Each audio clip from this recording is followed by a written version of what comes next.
This is the Jaguar XF key. I'm going to show you how you can change the battery. So you need the battery, obviously, which is a battery, it's called a CR2032. So once you've got the battery, you need to open the key. You'll see a silver little triangle on the silver strip. That just clips off like that. So obviously the triangle is pointing that way. That pops off.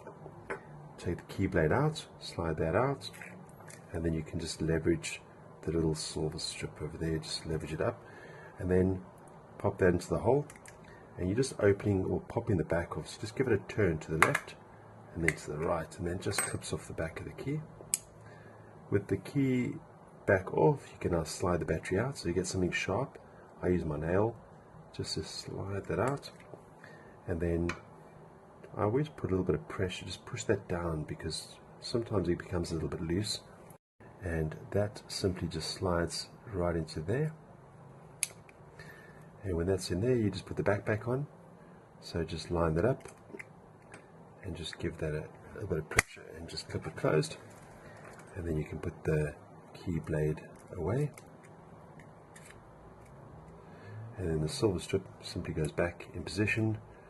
It just slides, as you'll see, into the little holes, and then you'll see that little triangle just above, and you can just slide it down like that, and that's it.